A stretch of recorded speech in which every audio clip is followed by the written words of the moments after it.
नमस्कार विद्यार्थी मित्रांनो, सर्वांसाठी शुभ प्रभात. मी आहे प्राध्यापक गणपत उगडे. टिक्कर मराठीमध्ये आपल्या सर्वांचे मनपूर्वक स्वागत. चला तर मित्रांनो, तुम्ही सर्वजण सरळ सेवा भरती परीक्षेची तयारी करत आहात. ही तयारी करत असताना तुम्हाला प्रत्येकाला वाटतं की आपल्याला हक्काची, मानसन्मानाची आणि प्रतिष्ठेची भाकरी मिळावी, यासाठी तुम्ही सर्व प्रयत्नशील आहात. परंतु मित्रांनो, रात्री झोपेत पडणारी जी काही स्वप्न आहे ती स्वप्न सत्यात उतरत नसतात. जी स्वप्न सत्यात उतरण्यासाठी झोपमोड होते ना, ती स्वप्न खरी ठरत असतात. आणि म्हणून या ठिकाणी बाबा आमटेंनी म्हटलेलं आहे, भान ठेवून योजना आखा आणि बेभान होऊन पूर्ण करा.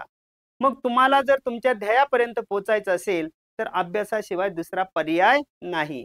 आणि म्हणूनच टिक्कर मराठीने खास तुमच्यासाठी ही प्रश्न मंजुषा सुरू केलेली आहे. आज आपण त्यातील 14व पुष्प गुंफत आहोत. यापूर्वी आपण प्रश्नांचे प्रकार अभ्यासले. मग त्याच्यामध्ये मिश्र प्रश्न होते. प्रत्येक घटकावर आधारित वेगवेगळे प्रश्न होते. आज मात्र आपण या 14व्या भागामध्ये तलाठी भरती 2025 मुद्रांक टीईटी नगर परिषद MIDC DMER इतर तत्सम ज्या काही परीक्षा आहे त्या तत्सम परीक्षेसाठी मराठी व्याकरणातील समास हा घटक अतिशय महत्त्वाचा आहे. आणि म्हणून समास या घटकावरती आज आपण थोडीशी त्या ठिकाणी चर्चा करणार आहोत. समास म्हणजे काय, समासाचे प्रकार कशावरून पडतात, त्याचे पोट प्रकार कसे आहेत, समास ओळखण्याच्या खुणा आणि प्रिव्हियस इयर क्वेश्चन याचा आपण अभ्यास करतोय. चला तर आपण पुढे जाऊया. पुढे जात असताना इथं तुम्हाला लक्षात घ्यायचं आहे, पहा की आपण पाहतोय समास. आता समास म्हणजे काय हे आपल्याला या ठिकाणी समजून घ्यायचं आहे. काय पाहतोय आपण, समास. ओके. मग आता समासाचा विचार करत असताना इथं मी काही उदाहरणं वगैरे घेतोय. पहा काय असतं की दैनंदिन आम्ही जीवन जगतोय. दैनंदिन जीवन जगत असताना कधी कधी आपण पैशांची बचत करतो, कधी कधी वेळेची बचत करतो. जी गोष्ट व्यवहाराची तीच गोष्ट भाषेची. आपण बोलताना किंवा लिहिताना शब्दांची काटकसर करत असतो, शब्दांची बचत करत असतो. आता उदाहरणच पहा ना. उदाहरण असं आहे की मी जर म्हटलं की कांदा कांदा कांदा घालून तयार केलेले, कांदा घालून तयार केलेले पोहे, कांदा घालून तयार केलेले पोहे. आता बरोबर काय होईल रे, बरोबर कांदा पोहे. कांदा घालून तयार केलेले पोहे बरोबर कांदा पोहे. बरोबर आहे. मग आता इथं जर तुम्ही पाहिलं, नीट बारकाईने जर अभ्यास केला तर तुमच्या लक्षात येईल, कांदा हा एक शब्द आहे, घालून दुसरा आहे, हा तिसरा शब्द आहे, हा चौथा आहे आणि हा कितवा शब्द आहे, पाचवा.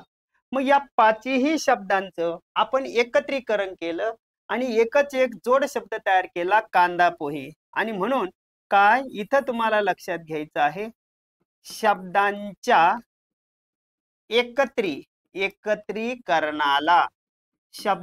एकत्रीकरणाला समास म्हणतात. समास म्हणतात. ठेवा लक्षात, शब्दांच्या एकत्रीकरणाला समास म्हणतात. बरोबर आहे ना. ही पहिली बाजू झाली. दुसरी बाजू काय आहे तर शब्दांच्या एकत्रीकरणाने जे जोड शब्द तयार होतात, जे जोड शब्द तयार होतात, शब्दांच्या एकत्रीकरणाने जे जोड शब्द तयार होतात त्याला काय म्हणायचं, त्यास सामासिक शब्द म्हणतात. काय म्हणायचं त्याला, सामासिक शब्द म्हणतात. नीट लक्षात ठेवा, शब्दांच्या एकत्रीकरणाला समास म्हणतात. एकत्रीकरणाने जे जोड शब्द तयार होतात त्याला सामासिक शब्द म्हणतात. आता सामासिक शब्दांचा विचार करत असताना जसे आई वडील आहे, काय आई वडील, आई वडील. नंतर दशानन, त्याचबरोबर घर जावई. हे जे काही शब्द आहे या शब्दांना सामासिक शब्द असे म्हणतात. मग आता लक्षात घ्या बरं का. लक्षात घेताना इथं लक्षात ठेवा, शब्दांच्या एकत्रीकरणाला समास असे म्हणतात. शब्दांच्या एकत्रीकरणाने जे जोड शब्द तयार होतात त्याला सामासिक शब्द असे म्हणतात. आणि मग कोणत्याही सामासिक शब्दामध्ये दोन पदे असतात. काय सांगितलं, कोणत्याही सामासिक शब्दात, सामासिक शब्दात, कोणत्याही सामासिक शब्दात दोन पदे असतात, दोन पदे असतात. लक्षात ठेवा, कोणत्याही सामासिक शब्दामध्ये किती पद असतात? दोन. जसं इथं पाहिलं, आई एक पद आहे, वडील दुसरा आहे, दश एक पद आहे, आनंद दुसरा आहे, घर एक पद आहे, जावई दुसरं पद आहे. कोणत्याही सामासिक शब्दामध्ये दोन पदे असतात आणि या दोन पदापैकी कोणत्या पदाला महत्व द्यायचं? दोन पदांपैकी कोणत्या पदाला प्राधान्य द्यायचं? कोणते पद महत्वाचे, कोणते पद महत्वाचे आहे? यावरून समासाचे चार प्रकार पडतात. किती प्रकार पडतात रे समासाचे? चार प्रकार पडतात. आता लक्षात घ्या, पहा बरं का मी काय सांगतोय. इकडे पहा, कांदा घालून तयार केलेले पोहे बरोबर कांदा पोहे. इथं लक्षात येईल तुमच्या, लक्षात घेत असताना इथं पहा मी काय सांगितलं, शब्दांच्या एकत्रीकरणाला समास असे म्हणतात. शब्दांच्या एकत्रीकरणाने जी जोड शब्द तयार होतात त्याला सामासिक शब्द म्हणतात. सामासिक शब्द, कोणत्याही सामासिक शब्दामध्ये दोन पदे असतात आणि दोन पदापैकी कोणत्या पदाला किती महत्व दिलं जातं यावरून समासाचे किती प्रकार पडतात रे? चार प्रकार पडतात. आता आपल्याला या चार प्रकारांचा अभ्यास करायचा आहे. किती प्रकारांचा अभ्यास करायचा? चार. मग आता तुम्हाला लक्षात ठेवायचं आहे, हे आहे समास प्रकार. हे काय आहे रे? समास प्रकार. या समास प्रकारामध्ये तुम्हाला लक्षात घ्यायचं आहे की याचे चार प्रकार आहे. या चार प्रकारामध्ये पहिला जो काही प्रकार आहे त्या पहिल्या प्रकाराला म्हटलं जातं अव्ययी भाव समास. अव्ययी भाव समास. दुसरा जो प्रकार वगैरे आहे त्या दुसऱ्या प्रकाराला म्हटलं जातं तत्पुरुष समास. कोणता समास आहे दुसरा? तत्पुरुष. तत्पुरुष समास. तिसरा जो प्रकार वगैरे आहे त्या तिसऱ्या प्रकाराला म्हटलं जातं की तो जो प्रकार आहे त्या प्रकाराला कोणता समास म्हणायचं? द्वंद्व समास. कोणता समास आहे रे तो? द्वंद्व समास. हा तिसरा प्रकार झाला. आणि चौथा जो प्रकार वगैरे आहे त्या चौथ्या प्रकाराला म्हटलं जातं, काय म्हटलं जातं? बहुव्रीही समास. बहुव्रीही समास.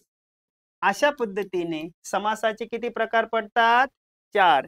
एक अव्ययीभाव समास, दुसरा तत्पुरुष समास, तिसरा द्वंद्व समास आणि चौथा आहे बहुव्रीही समास. आता यातील एका भागाचा आपल्याला सविस्तर अभ्यास करायचा आहे.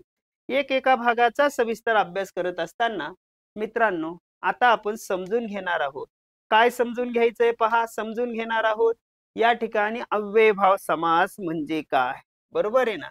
तर इथं काय होतं की इथं हे पहिलं पद महत्वाचं आहे. पहिलं पद कसे असतात? पहिले पद हे प्रधान असते. पहिले पद हे प्रधान असते. दुसऱ्या बाजूचा जर विचार वगैरे केला तर दुसऱ्या बाजूचा विचार करत असताना इथे दुसरे पद हे प्रधान असतं. काय सांगितलं? दुसरे पद कसं असतं रे? प्रधान असते. त्यानंतर त्याच्या पुढच्या बाजूचा जर विचार वगैरे केला तर इथं तिसरी बाजू जर पाहिली तर इथं तुमच्या लक्षात येईल पहिलंही पद महत्वाचं आहे आणि दुसरंही पद महत्वाचं आहे. म्हणजे दोन्ही पदे प्रधान असतात. दोन्ही पदे कशी असतात रे? प्रधान असतात. आणि इकडच्या शेवटच्या बाजूचा जर विचार केला तर इथं पहिलंही पद आणि दुसरंही पद दोन्ही पदे गौण असतात. दोन्ही पदे कशी असतात रे? दोन्ही पदे गौण असतात. गौण असतात. आता मी तुम्हाला एका भागाचा अभ्यास इथं सांगणार आहे. पहा बरं का, इथं अव्ययीभाव समास. अव्ययीभाव समासामध्ये काय असतं? सामासिक शब्दातील पहिलं पद हे अर्थदृष्ट्या प्रधान किंवा महत्वाचे असते. आता हे कसं? तर मी इथं तुम्हाला ही बाजू समजून सांगणार आहे. पहा बरं का, इथं मी तुम्हाला हे समजून सांगणार आहे. पहिला जो काही प्रकार आहे त्या पहिल्या प्रकाराला काय म्हटलं जातं? अव्ययी भाव समास. अव्ययी भाव समास. आता अव्ययी भाव समासाचा जर विचार वगैरे केला तर उदाहरणासह मी तुम्हाला कसं इथं समजून सांगतोय, नीट लक्ष घ्यायचंय पहा. मी जर म्हटलं की इथं गांधीजींनी आमरण उपोषण पत्करले, उदाहरण घेतलं मी, गांधीजींनी गांधीजींनी आमरण उपोषण पत्करले.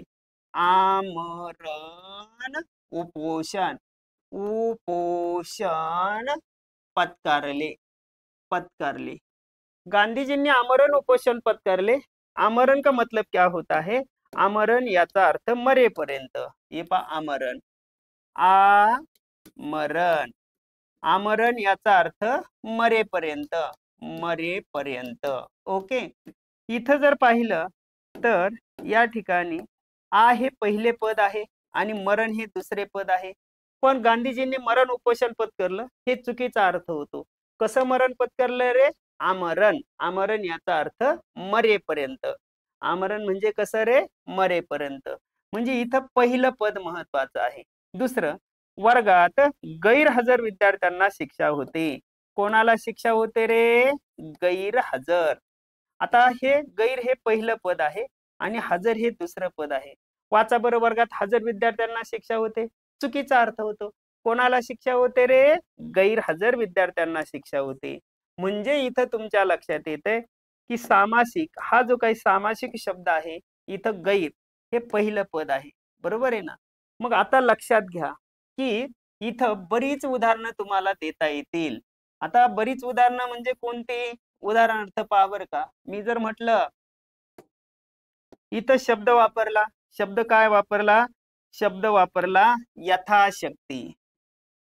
यथाशक्ती. नंतर गैरहजर, गैरहजर. नंतर प्रतिदिनी, प्रतिदिनी.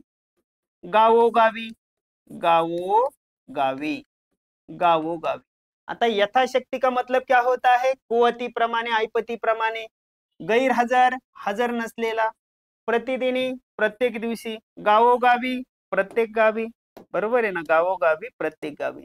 म्हणजे यथा, गैर, प्रति आणि गाव हे पहिलं पद आहे. हे देखील पहिलं पद आहे, पहिलं पद आहे, पहिलं पद. मग किती सोपं असतं पहा. ज्या समासामध्ये सामासिक शब्दातील पहिले पद हे अर्थदृष्ट्या प्रधान किंवा महत्वाचे असते, तो जो समास आहे त्या समासाला कोणता समास म्हणायचं? अव्ययी भाव समास असे म्हणतात. मग व्याख्यात आता तुम्हाला इथं मी समजून सांगणार आहे. ती व्याख्या कशी आहे पहा. इथं तुम्हाला लक्षात घ्यायचं आहे की ज्या समासामध्ये, पहा बरं का काय सांगितलं, ज्या समासामध्ये सामासिक शब्दातील, ज्या समासामध्ये सामासिक शब्दातील, ज्या समासामध्ये सामासिक शब्दातील पहिले पद हे अर्थदृष्ट्या प्रधान किंवा महत्वाचे असते, प्रधान किंवा महत्वाचे असते, त्या समासाला अव्ययी भाव समास म्हणायचं. अव्ययी, त्या समासाला अव्ययी भाव समास असे म्हणतात. ठेवा लक्षात. पहा मी काय सांगितलं. ज्या समासामध्ये सामासिक शब्दातील पहिले पद हे अर्थदृष्ट्या प्रधान किंवा महत्वाचे असते त्या समासाला काय म्हणायचंय तुम्हाला? अव्ययी भाव समास असे म्हणतात. पहिलं पद हे अर्थदृष्ट्या प्रधान किंवा महत्वाचं असतं. मग लक्षात आलं काय सांगितलं? शब्दांच्या एकत्रीकरणाला समास असे म्हणतात. शब्दांच्या एकत्रीकरणाने जे जोड शब्द तयार होतात त्याला सामासिक शब्द. हे कोणी इथं लिहिलेलंच आहे. बरोबर आहे. इथं पहा काय, इथं जर तुम्ही पाहिलं तर काय सांगितलेले, शब्दांच्या एकत्रीकरणाला समास म्हणतात.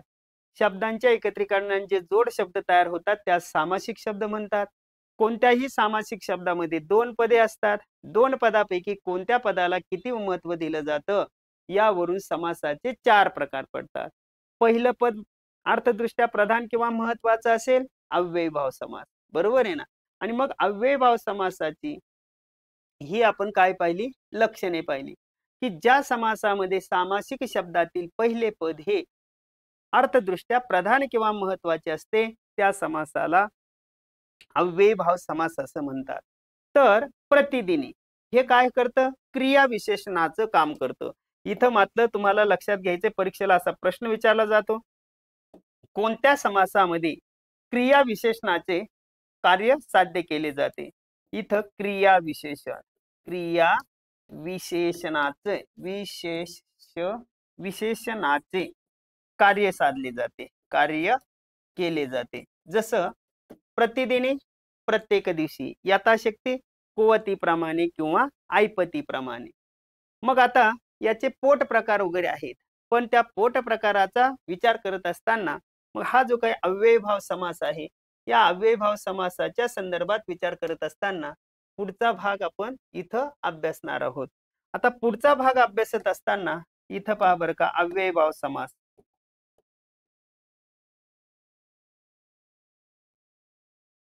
अव्ययी भाव समास. मग या अव्ययीभाव समासामध्ये काय होतं रे, तर इथं त्याचे शब्द प्रकार आहे. या शब्द प्रकारामध्ये हे आहेत त्याचे शब्द प्रकार. शब्द प्रकारामध्ये पहिला जो आहे तर त्याला म्हणायचं काय, संस्कृत उपसर्ग. संस्कृत उपसर्ग पहिला भाग आहे. दुसरा भाग कोणता आहे, तर दुसरा भाग आहे फारसी उपसर्ग. फारसी उपसर्ग. आणि त्यानंतरचा जो काही भाग आहे त्या भागाचा विचार करत असताना तो आहे इथं मराठी शब्द दुरुक्ती. मराठी शब्द दुरुक्ती असते. मराठी शब्द दुरुक्ती. दुरुक्ती का मतलब होता है दोनदा येणे. दुरुक्ती, दुरुक्ती, दुरुक्ती म्हणजे दोनदा येणे. आता इथं कसं पहा, इथला विचार करत असताना इथं जर नीट बारकाईने विचार केला तर पहा, आ यथा प्रति, आ यथा प्रति. इथं काय आहे रे, दर, हर, गैर, बे आणि बीन. इथं आता आपण शब्द प्रकार पाहूया. इथं पहा, आमरण, मरणाला कोणता उपसर्ग लागला, आ. आमरण मरेपर्यंत. यथाशक्ती, कुवतीनुसार, ऐपतीनुसार. प्रतिदिनी, प्रत्येक दिवशी, दिनी. हा, दर साल, दर शेकडा. मी हर घडी विचार केला. गैरहजर, नंतर बेईमान, बेईमान आणि बिनधास्त. म्हणजे संस्कृत उपसर्ग कोणते आहे, आ यथा प्रति. आणि फारसी उपसर्ग दर, हर, गैर, बे आणि बिन आहेत. बरोबर आहे. आता पुढच्या भागाचा जर विचार वगैरे केला तर इथं म्हटलेलं आहे मराठी शब्दांची दुरुक्ती. आता दुरुक्ती का मतलब होत आहे, एकच शब्द दोनदा येणे. दोनदा कसे येतात पहा, गावोगावी लसीकरण झालं. गावोगावी, गावोगावी का मतलब होता है गावोगावी, प्रत्येक गावी. हर घडी, प्रत्येक घडी. नंतर नाही, गावोगावी, प्रत्येक गावी. त्याच्यानंतर पावलो पावली, पावलो पावली, प्रत्येक पावलाला. क्षणोक्षणी, मी क्षणोक्षणी विचार केला, प्रत्येक क्षणाला. त्याच्यानंतर घरोघरी, घरोघरी, प्रत्येक घरी. पानोपानी, पानोपानी, प्रत्येक पाणी. बरोबर आहे. दारोदारी, दारोदारी, प्रत्येक दारी. मनोमनी, प्रत्येक मनी. म्हणजे ज्या समासामध्ये सामासिक शब्दातील पहिले पद हे अर्थदृष्ट्या प्रधान किंवा महत्वाचे असते त्या समासाला अव्ययीभाव समास म्हणतात. अव्ययीभाव समासाचा विचार करत असताना शब्द प्रकारामध्ये एक संस्कृत उपसर्ग, फारसी उपसर्ग, मराठी शब्दांची दुरुक्ती. मग याच्यामध्ये आपण अभ्यास केला की संस्कृत उपसर्ग आ, यथा, प्रति, फारसी उपसर्ग दर, हर, गैर, बे आणि बिन, आणि इथं गावोगावी, प्रत्येक गावी, पावलोपावली, प्रत्येक पाऊल, क्षणोक्षणी, प्रत्येक क्षणी, घरोघरी, प्रत्येक घरी, पानोपानी, प्रत्येक पाणी, दारोदारी, प्रत्येक दारी. तर अशा हे जे काही शब्द प्रकार आहे, या शब्द प्रकारांचा देखील आपण या ठिकाणी सविस्तर अभ्यास केलेला आहे. एकूणच या सर्व सारासार विचार करत असताना आपल्या लक्षात येत आहे की हा जो काही समास आहे, या समासाला अव्ययीभाव समास असे म्हणतात. मग आता तुमच्या परफेक्ट लक्षात आलं की हा जो समास आहे, हा कोणता समास आहे रे? अव्ययीभाव. मग आता इथून पुढे लक्षात ठेवा, परीक्षेला तुम्हाला प्रिव्हियस इयर क्वेश्चन विचारले जातात की प्रिव्हियस इयर क्वेश्चन मध्ये समजा तुम्हाला दिलं यथाशक्ती हे कोणत्या समासाचं उदाहरण आहे. मग तुम्हाला या ठिकाणी माहित पाहिजे की यथामध्ये पहिलं पद महत्वाचं आहे, म्हणून हा कोणता समास येतो रे? अव्ययीभाव समास. कोणता समास येतो? अव्ययीभाव. ठीक आहे. चला आता पुढे जाऊया. आता पुढे जात असताना इथं दुसरा जो काही प्रकार आहे, त्या दुसऱ्या प्रकाराचा विचार करत असताना मग इथं पहा, दुसरा आहे तत्पुरुष समास. पहा बरं का, कोणता समास आहे? तत्पुरुष.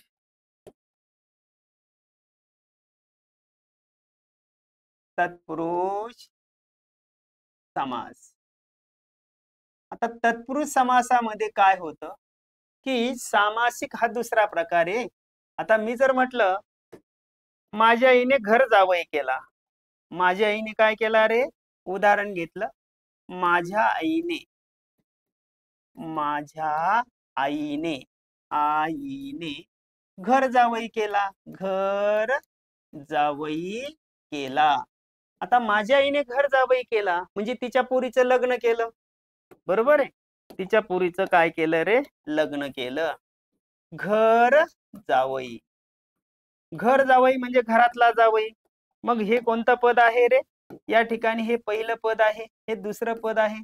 वाचा बरं, माझ्या आईने घर केला. अरे माझ्या आईने घर केला बरोबर आहे का? नाही. माझ्या आईने काय केला? जावई केला. जावई केला म्हणजे तिच्या पुरीचं लग्न केलं. कोणतं पद महत्वाचं आहे? दुसरं पद महत्वाचं आहे. कोणतं पद महत्वाचं आहे रे? दुसरं. घरातला जावई, याचा अर्थ होतो घर जावई. दुसरी बाजू जर पाहिली तर दुसऱ्या बाजूचा विचार करत असताना मी म्हटलं राजवाडा. राजवाडा, राजवाडा म्हणजे काय रे? राजाचा वाडा, राजाचा वाडा.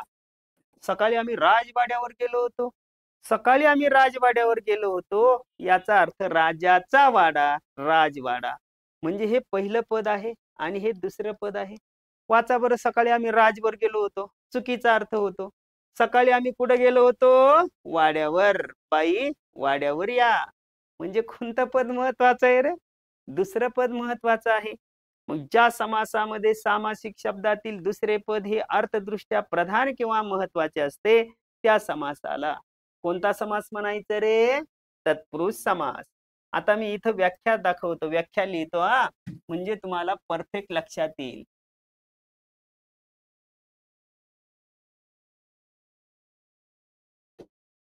पहा दुसरं तत्पुरुष समास, ज्या समासामध्ये सामासिक शब्दातील, सामासिक शब्दातील दुसरे पद, दुसरे पद हे, दुसरे पद हे अर्थदृष्ट्या, अर्थदृष्ट्या प्रधान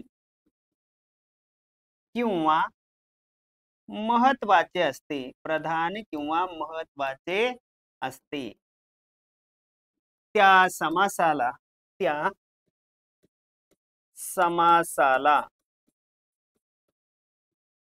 तत्पुरुष समास असे म्हणतात. लक्षात ठेवा. ज्या समासामध्ये सामासिक शब्दातील दुसरे पद हे अर्थदृष्ट्या प्रधान किंवा महत्वाचे असते त्या समासाला कोणता समास म्हणायचं? तत्पुरुष समास.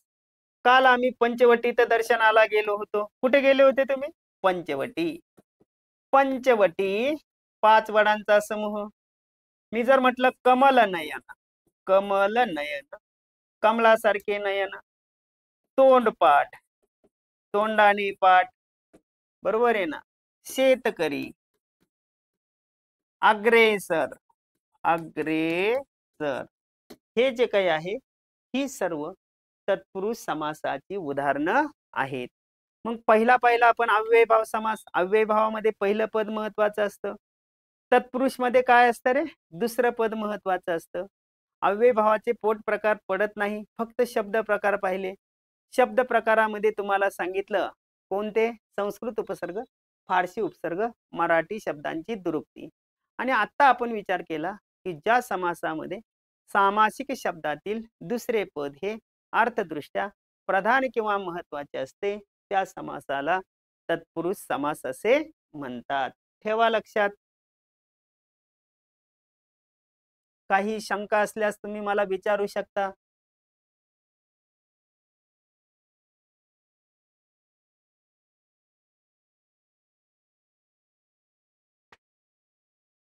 येतंय लक्षात? ओके. आता या तत्पुरुषचे पोट प्रकार देखील आहेत बरं का. पण या पोट प्रकाराचा विचार करत असताना मग त्याच्यामध्ये बरेच पोट प्रकार आहेत. मग विभक्ती तत्पुरुष समास, त्याचबरोबर नन तत्पुरुष समास, द्विगु समास, कर्मधारय समास, मध्यम पदलोपी समास, आलुक तत्पुरुष समास, उपपद तत्पुरुष समास, हे 7 प्रकार आहे. पण ज्यावेळेस आपली लाईव्ह बॅच सुरू होणार वगैरे आहे त्यावेळेस हा भाग डिटेल संपूर्णपणे तुम्हाला समजून दिला जाईल. आणि इथं फक्त मी आता तुम्हाला सांगतो की द्वंद्व. आता द्वंद्व समासाचा विचार करत असताना हा आहे द्वंद्व समास. द्वंद्व समास. द्वंद्व समासामध्ये काय आहे रे? द्वंद्व समासाचा विचार करत असताना हा तिसरा प्रकार जर पाहिला तर रक्षाबंधन हा भावा बहिणीचा सण आहे. रक्षाबंधन हा भावा बहिणीचा सण आहे. आता या संदर्भात जर विचार वगैरे केला तर या रक्षाबंधनाच्या सणाला भाऊ जेवढा महत्वाचा तेवढी बहीण महत्वाची. भाऊ जेवढा महत्वाचा तेवढी बहीण महत्वाची आहे. बरोबर आहे ना. इथं दुसरी बाजू जर पाहिली तर आपल्याला क्रिकेट खेळायचं आहे. क्रिकेट खेळण्यासाठी बॅट जेवढी महत्वाची तेवढा बॉल महत्वाचा आहे. साडी जेवढी महत्वाची तेवढी चोळी महत्वाची आहे. शर्ट जेवढा महत्वाचा तेवढी पॅन्ट महत्वाची आहे. श्रोता जेवढा महत्वाचा तेवढा वक्ता महत्वाचा आहे. आणि म्हणून ज्या समासामध्ये सामासिक शब्दातील दोन्हीही पदे अर्थदृष्ट्या प्रधान किंवा महत्वाची असतात त्या समासाला द्वंद्व समास असे म्हणतात. लक्षात ठेवा. ज्या समासामध्ये सामासिक शब्दातील दोन्ही पदे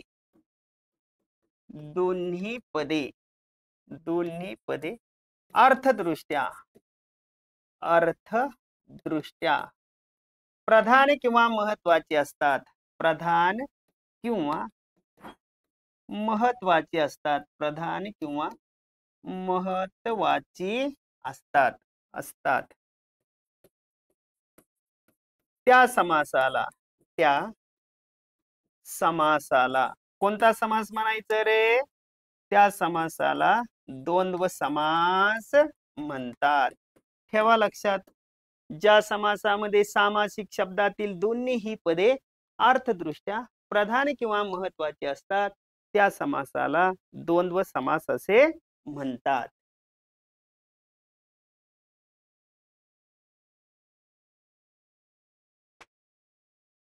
कोणता समास म्हणायचं?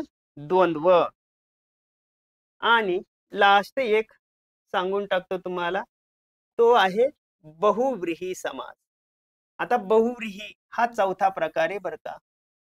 बहुव्रीही बहु म्हणजे पुष्कळ आणि व्रीही म्हणजे धान्य.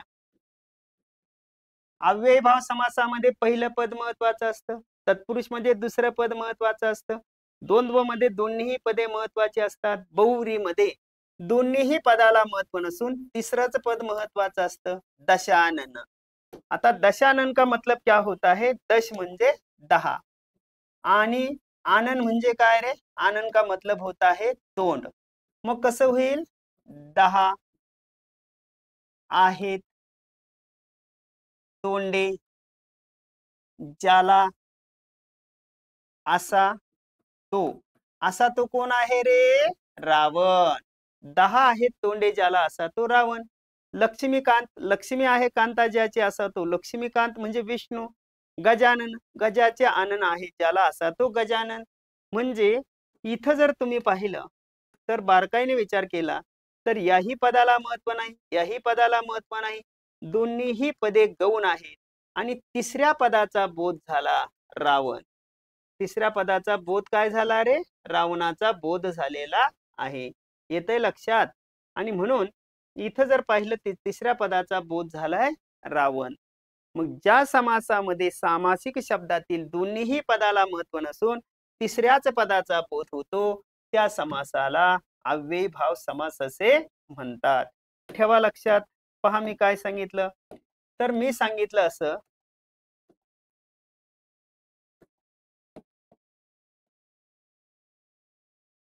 ज्या